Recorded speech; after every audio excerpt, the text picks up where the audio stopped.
আজানের আগে আগে কি নিয়ত করতে হবে? মুখে ফুটে নিয়ত করতে হবে না। যেমন আর ভাইরা নিয়ত করছেন, আপনাকে মনে মনে নিয়ত করতে হবে, আল্লাহ আজকে আমি রোজাটাকে রাখছি। আল্লাহ তুমি আমাকে হিম্মত দাও, শক্তি দাও।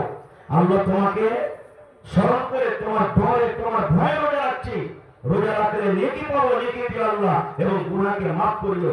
এই মনে মনে এই কথাগুলো পড়ে আপনি রোজা রাখবেন, ইনশাআল্লাহ আল্লাহ আপনাকে রোজা রাখবেন। কিন্তু এই জায়গাতে কত ভাই রোজা করেন? রোজা কয়েক প্রকার আছে ভাইকে, কি জানেন? কত ভাই রোজা করেন আলহামদুলিল্লাহ ভালো রোজা করেন, যেমন শরীয়তে রোজা হয়। কত ভাই রোজা করেন ইফতারের রোজা।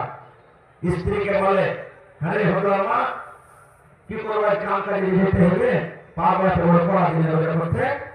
তখন ও নিয়ত করবে, দেখেন কি নিয়ত। আচ্ছা এখন তো সেহরি খেয়ে নিচ্ছি, 8টা টাকা দেখবো যদি কোনো জায়গা থেকে যদি ইফতারি জাফর চলে আসে তো থেকে গেল, আর যদি না আসে তো টোপ মেরে দিল। হবে রোজা? যদি বলেন হবে, হবে না। এই নিয়তে জীবনে রোজা হবে না। কত ভাই কি করবেন জানেন? বেটি কানতে যাবে, জীবনে কোনোদিন রোজাই করে না। বহু কানতে যাবে, বেটি কানতে যাবে, স্বামী স্ত্রীতে গল্প করছে, হাজি আব্দুল্লাহ মা তুমি তো জীবনে রোজা রোজা করো না, আজকে জায়গায় হাতে রোজিনাকে আনতে, তো ওইখানে তো শহরে রোজা করছে, তুমি রোজা মুখে না দেবে লোক শিক্ষা করবে না। তখন কি করবে? হ্যাঁ রে কথা তো ঠিকই। তখন ও রোজা করবে বাড়িতে, সেদিন আর কে তখন যাবে। এটা মানুষকে দেখে রোজা হবে না, আল্লাহ করে।